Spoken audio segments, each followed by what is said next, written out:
आज आपल्या गोधाले कुल परिवार दैवतांची पूजा म्हणून आयोजित केलेला कार्यक्रम या धामणगाव मध्ये आहे। त्याकरिता मी सर्वांना मानाचा जोहार करतो। जय आदिवासी, जय कुलदेवता गोधाले परिवार, जय कुलदेवता, जय कुलदेवता गोधाले परिवार। आज आपण इथे मोठ्या संख्येने आलेला आहात। आपणाला मला सर्व आनंद होत आहे की आज आपण या कुलदेवतेच्या मानाकरिता त्यांची पूजासाठी आता तुम्ही हजर आलात। त्याकरिता तुमचे सर्वांचे या कुटुंबात गुधाले कुल परिवारातर्फे सर्वांचे मनोपर शाब्दिक स्वागत करतो आणि या कार्यक्रमाला सुरुवात करत आहोत। आपण आज या कुलदेवतेच्या निमित्ताने इथे जमलेला आहात।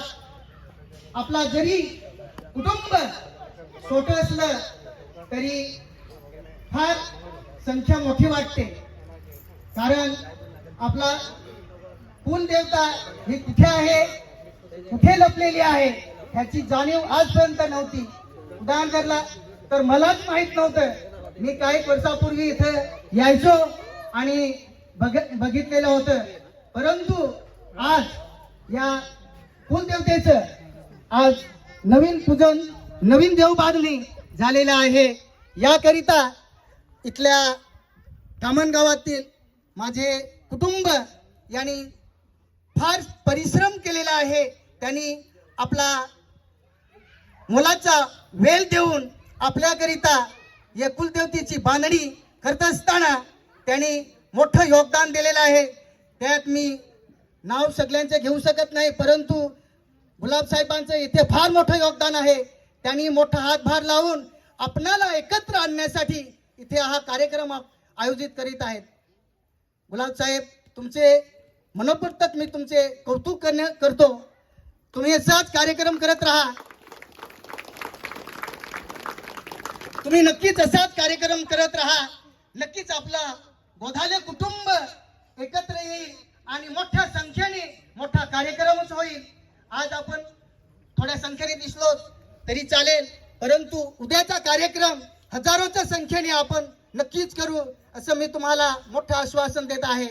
त्याकरिता सर्व कुटुंबांची गरज आहे, सर्व गोधाले लोकांची गरज आहे।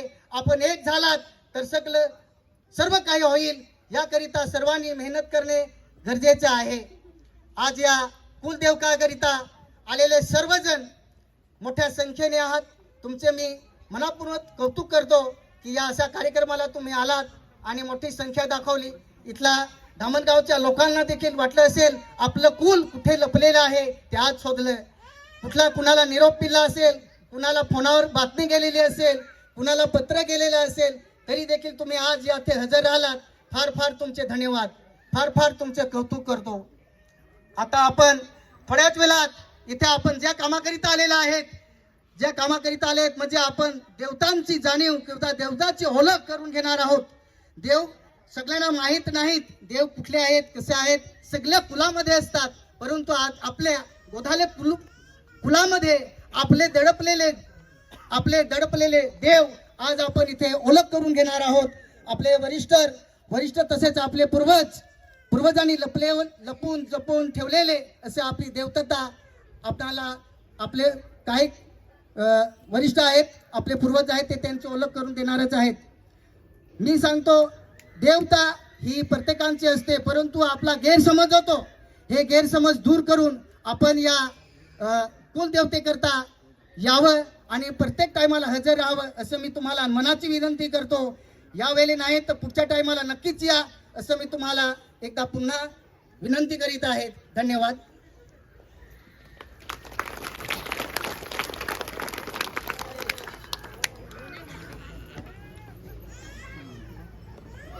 झाले कुटुंबीय या ठिकाणी एकत्र जमलेले आहेत। तर प्रत्येक टायमाला हे दोनच व्यक्ती बोलत असतात, म्हणून मला देखील असं बोलण्याची थोडी उत्सुकता झाली। टाइम झालेला आहे, सगळ्यांना पोटात कळा वाजत आहेत, पण थोडक्यात बोलतोच।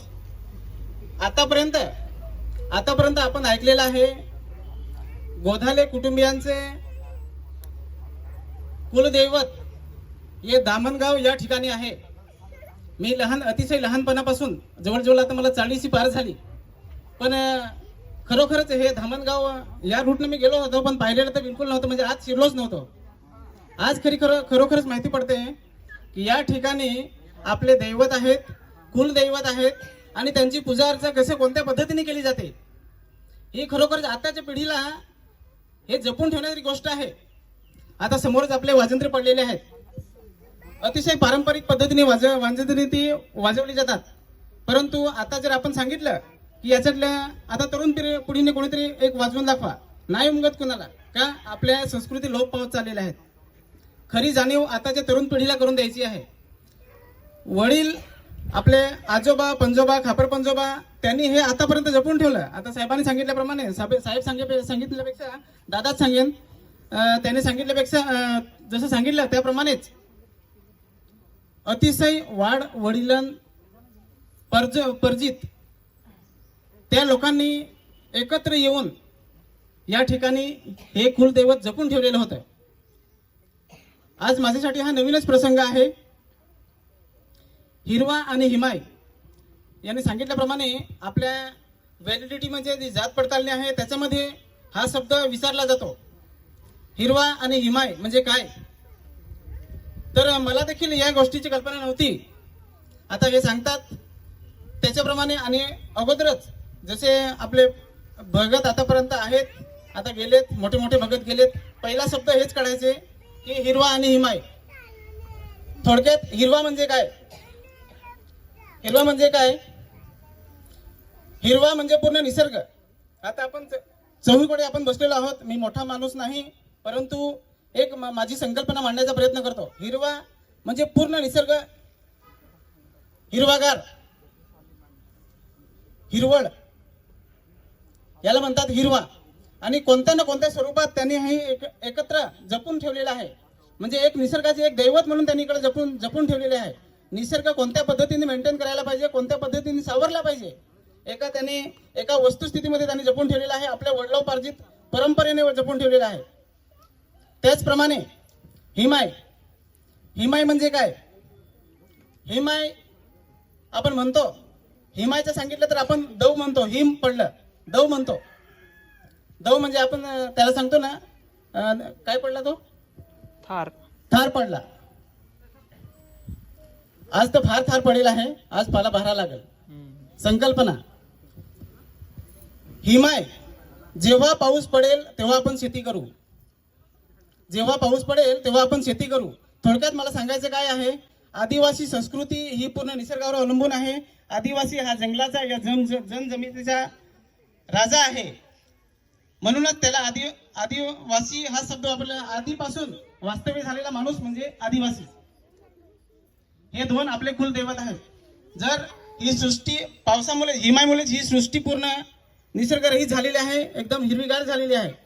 या दोन संकल्पना आपण व्यवस्थित जपून ठेवल्या पाहिजेत.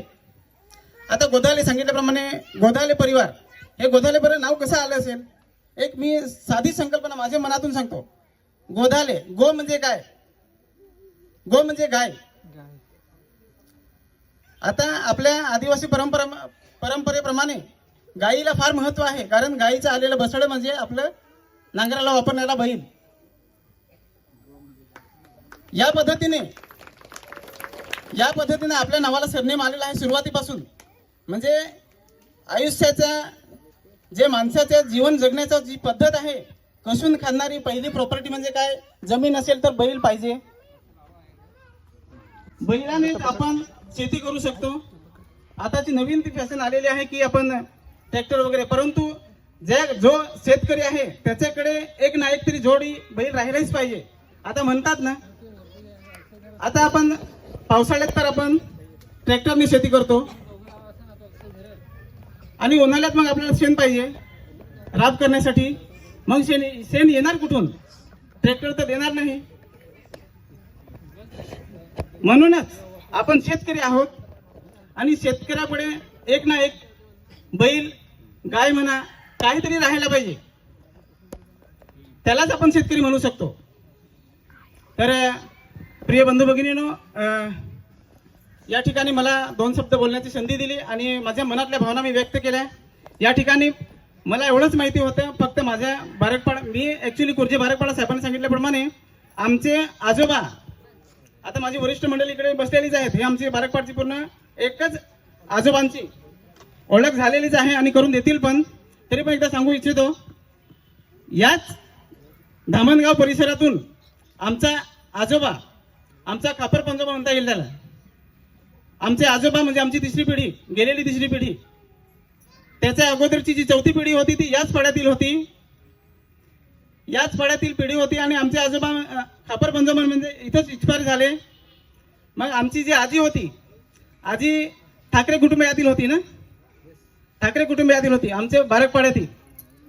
मग ही आजी जी होती आमच्या चौथी जनरेशन अगोदरची, ती मग त्याच्या मामाच्या घरी घेऊन गेली. म्हणजे 5 मुलं आणि 1 बहीण. 1 नंबर इथं माझे मोठे बाबा बसलेलेच आहेत, त्यांचे वडील 1 नंबर, आमचे वडील, आमचे आजोबा 2 नंबर. म्हणजे त्यांच्या अगोदरचे नाव होतं रामजी, त्यांच्या वडिलांचं नाव रामजी, आमच्या वडिलांचं नाव होलिया.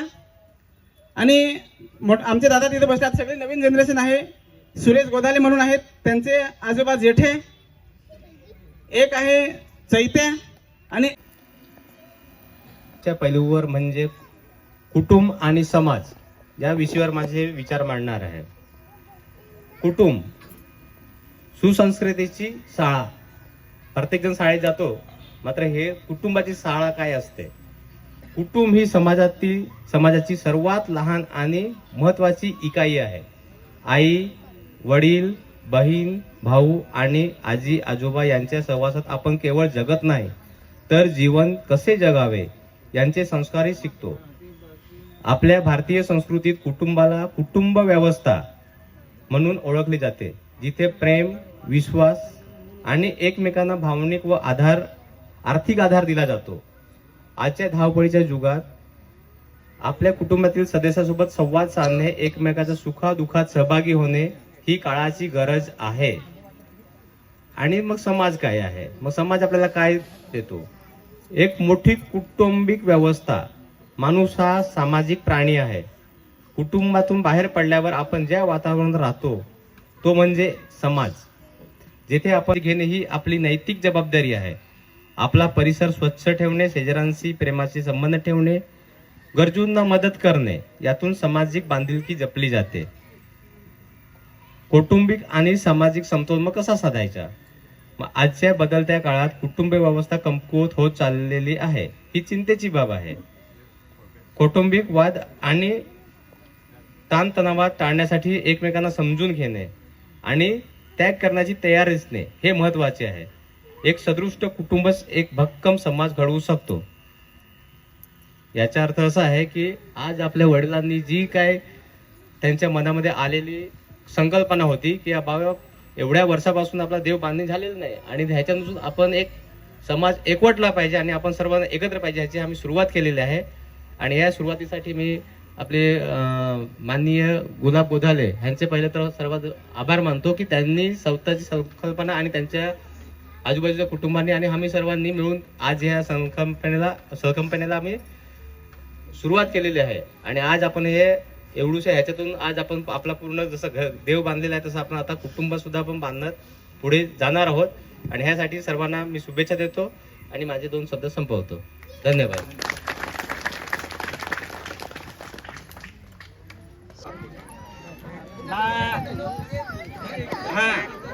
आपल्या परिवारामध्ये आपल्या समाज आपल्या परिवारामध्ये इतर लोक पण आपल्या गावातली किंवा बाहेरची पण येऊन गेली, भरपूर आलेले होते. तर आमच्या गावातील सर्व जे जे इथे येऊन गेले किंवा नाही आले सर्वांचे आपण आपल्या देवातर्फे त्यांचे सगळ्यांचे आभार मानतो. त्या पद्धतीने यो नारायणदेव करत आहे, पण काही लोकांना ती कल्पना माहित नाही. जसा जो वराडके आहे ना तसे पद्धतीत त्याच्याकडे ढोंगा, म्हणजे असे पद्धतीत तो नारायणदेव आहे. म्हणजे जो नारायणदेव आहे ना जसा यो वराड काय नवरी पटवून आणला तसा तो नवरी पटवून आणायच्या सुद्धा काम करे. आणि काही कोर्टात असेल कोटपण असेल तरी पण तो उभा आहे. थोडा त्याचा वजन आहे, पता आहे दगडाचंच आहे. नमस्कार. एवढी पॉवर आहे त्याच्याकडे. पत्रावते जोली काढणारा आकाश मोहनकर, जयेश घोरकना, संदीप धोदळे, संदीप मोहनकर, अंत्या मोहनकर या सर्वांचे आम्ही गोधाले कुळ परिवार साठी ज्याचा हातभार म्हणजे आपला गोधाळे कुळ परिवार जो आहे त्या देवाची बांधणीसाठी ज्यांनी पुढाकार घेतला आहे आणि त्यांच्या थ्रू आपल्याला हा जो कार्यक्रम आहे आज आपल्या गोधाले कुळ परिवार देवाची बांधणी करण्यात येते. त्याच्यातले गुलाब गोधाले आणि ज्यांच्या घरी जो देव आहे तो तान्हा गोधाले यांचे सुद्धा धन्यवाद आभार. त्याच्या बरोबर आपल्या समोर आपल्याला बसण्यासाठी जो मंडप डेकोरेशन करून दिलाय निलेश त्याचे सुद्धा आभार. त्याचबरोबर इथं आपण उपस्थित राहिलात गोधाले कुळ परिवार म्हणून त्याच्यामध्ये सर्व गावातील आपले पाळ्यातील पाहायला येणारे जे असतील ते त्याच्यानंतर सर्व गावातून जसे झरी बहारे झरे कुर्जा हळदपाळा सिसने आंबोली गांगणगाव ह्या सगळ्या गावातून आंबोली इथून येणारे जे सगळे आहेत त्या सर्वांचे मी आभार मानतोय. आणि आपला हा गोधाले कुळ परिवार शेवटचा आपला हा कार्यक्रम इथं संपतोय असं मी जाहीर करतो.